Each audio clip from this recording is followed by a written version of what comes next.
Good morning, students. Today we have discussed class 9th subject biology, and your topic is organic farming. Organic farming. What is the organic farming? Organic farming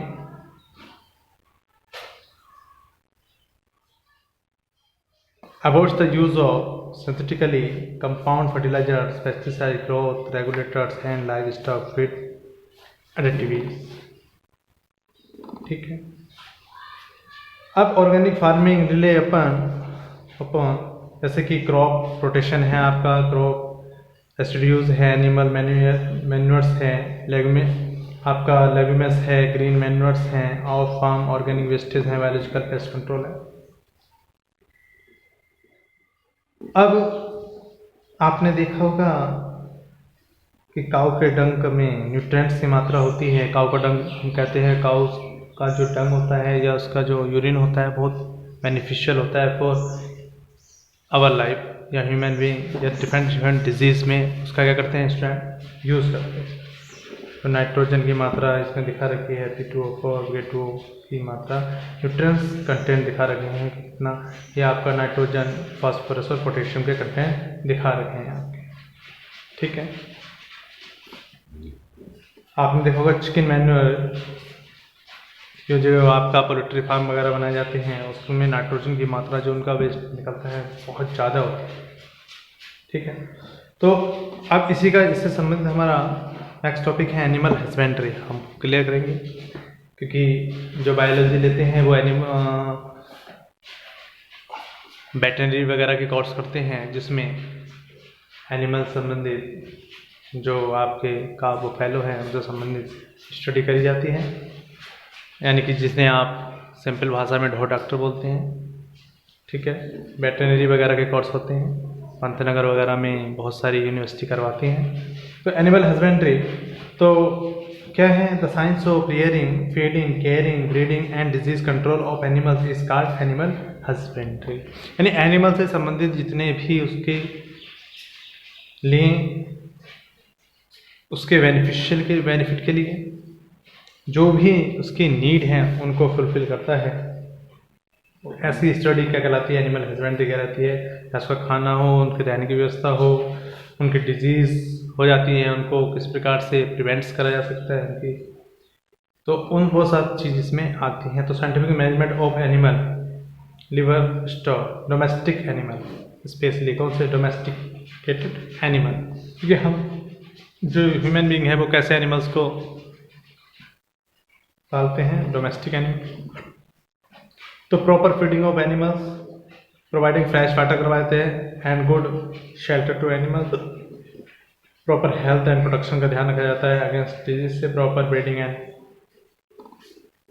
of animals, breeding भी करवाई जाती है proper रूप से, quality with quality के साथ. ठीक है. तो नीड ऑफ एनिमल हस्बेंड्री, क्योंकि हमें पता है एनिमल हस्बेंड्री की आवश्यकता क्यों होती है. हमें एग की आवश्यकता होती है, मिल्क की आवश्यकता होती है, आपके मीट की आवश्यकता होती है, क्योंकि ये हमारी नीड है, ये हमारी नीड है, हमारे फूड हैं. अब वो अलग है कि कुछ शाकाहारी है, कुछ मांसाहारी हैं, पर ये क्या है? नीड है. क्योंकि ह्यूमन को क्या माना गया है? आपने जैसे प्रीवियस क्लासेस में पढ़े हैं हर्बीवोरस, कार्निवोरस, ओमनिवोरस. तो ह्यूमन क्या है? ओमनिवोरस है. तो इसी प्रकार से मिल्क एग ये सब क्या, इसलिए एनिमल हस्बेंड्री की आवश्यकता हुई. अदरवाइज हम एनिमल हस्बेंड्री के बारे में कोई चर्चा नहीं करते या इस प्रकार की कोई बायोलॉजी या साइंस की कोई ब्रांच नहीं होती, क्योंकि इसकी नीड है ह्यूमन बीइंग को, इसलिए इसको स्टडी करते हैं. इससे संबंधित मैंने अभी आपको बताया था वेटरनरी वगैरह के कोर्सेज किए जाते हैं. ठीक. तो इसलिए हमें क्या होती है? इसकी आवश्यकता होती है. अब क्या कहते हैं कि ग्रोथ के लिए साथ साथ हम किस प्रकार से इम्प्रूवमेंट कर सकें उनमें, उन सब की स्टडी करी जा सकती है.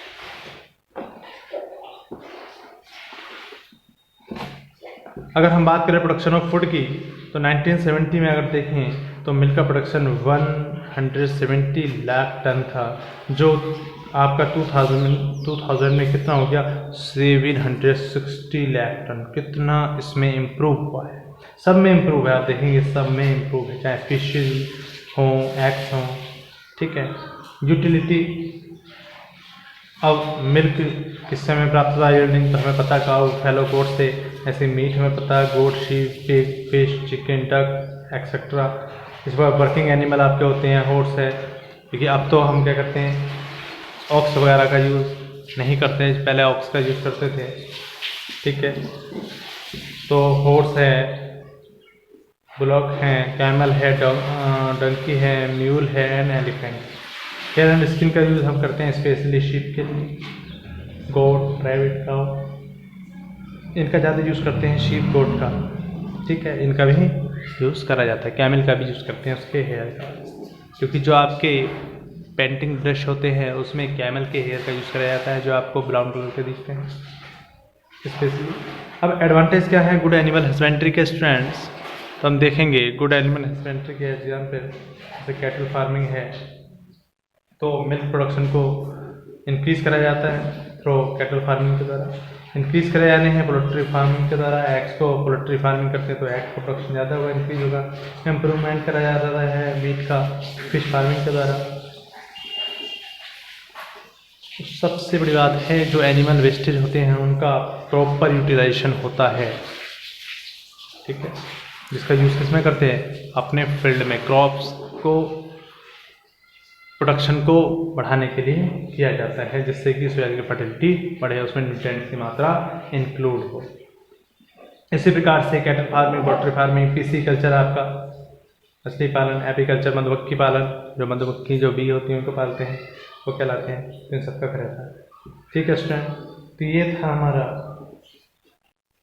अगर हम बात करें अकॉर्डिंग 2015-16 की, तो 2015-16 में अगर देखें तो स्टूडेंट मिल्क प्रोडक्शन की बात करें 2015-16 में, तो इंडिया जो रैंक थी वो फर्स्ट थी इन मिल्क प्रोडक्शन में पूरे वर्ल्ड में, यानी कि पूरे वर्ल्ड का 18.5% हम मिल्क प्रोडक्शन करते थे पूरे वर्ल्ड का, ठीक है स्टूडेंट्स।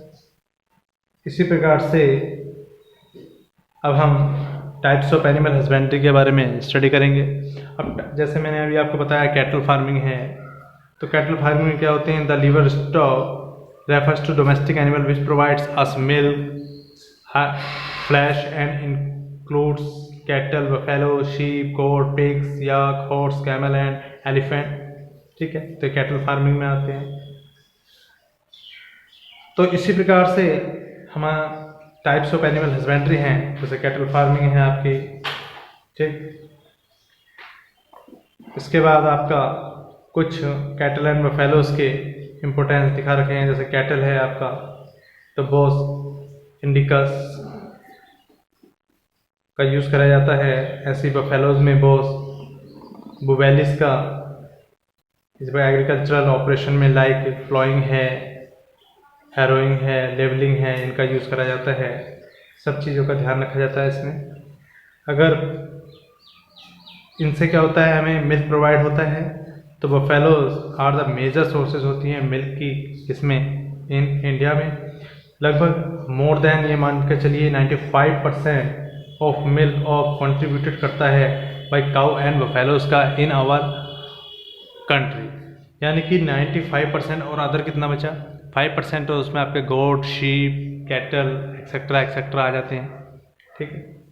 इसका मैनुअल ट्रांसपोर्टेशन भी करा जाता है, अब मैनुअल एंड फ्यूल का यूज़ करा जाता है, तो जो डंग होता है प्रोवाइड करवाता है इसके फ्यूल वगैरह, यानी कि the dung provide by them act as a valuable manure for maintaining the fertility of the soil, तो it is also use for preparation of biogas and gobar gas, यानी कि आप क्या करते हैं एनर्जी का यूज़ करते हैं बायोगैस में। बायोगैस में क्या होता है, जो डंग होता है तो हम क्या करते हैं एक प्रकार का कंपोस्ट, जिसे आप कंपोस्ट बायोगैस या कंपोस्ट खाद बोलते हैं, तो हम उसे कैसे प्राप्त करते हैं बायोगैस के द्वारा, यानी कि एक प्रकार का टैंक बना के उसमें क्या फिल कर देते हैं, वाटर को फिल कर देते हैं, और उसमें जो डंग होता है काऊ का बफेलो का उसको मिक्स कर देते हैं। मिक्स करने से क्या होता है, और उसे क्या करते हैं क्लोज कर देते हैं और उसे एक पाइप के द्वारा जोड़ देते हैं। अब क्या होगा, उसके अंदर रिएक्शन होगी, रिएक्शन में क्या होता है स्टूडेंट, जो मीथेन गैस होती है वो प्रॉपरली उसमें से प्रोड्यूस होगी, और हमें पता है जो एलपीजी गैस होती है हमारी लिक्विड पेट्रोलियम गैस,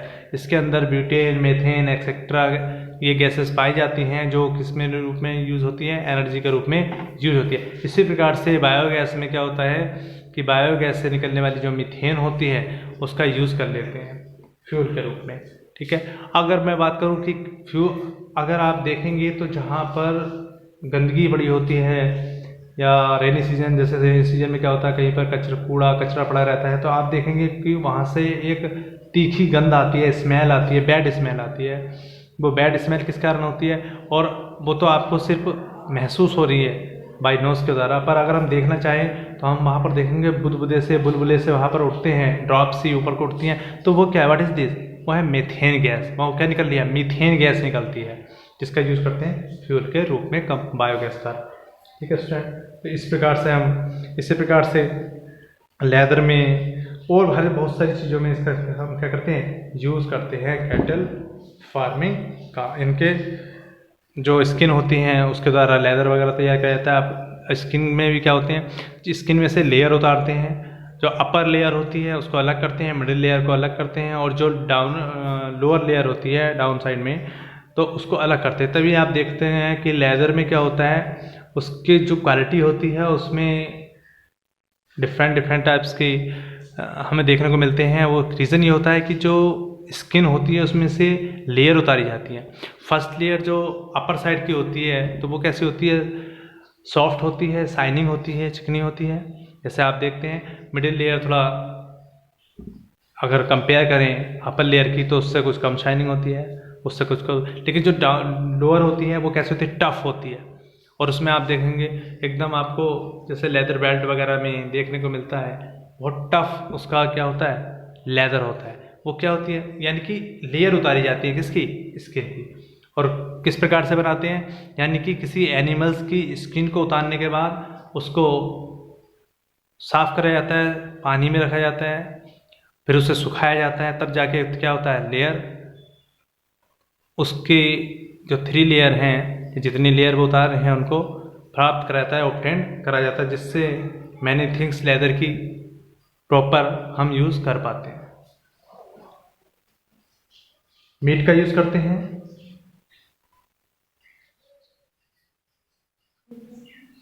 इसी प्रकार से अगर ये साइंटिफिक नेम है, जैसे बफेलोस का बॉस बुबेलिस, ये ऐसे काऊ का बॉस इंडिकस, ये साइंटिफिक नेम है कुछ, तो इनका हम यूज़ करते हैं, यानी कि ये हमारे कैटल फार्मिंग में आते हैं। ओके सर, नेक्स्ट वीडियो में नेक्स्ट टॉपिक को कंटिन्यू करेंगे। Thank you.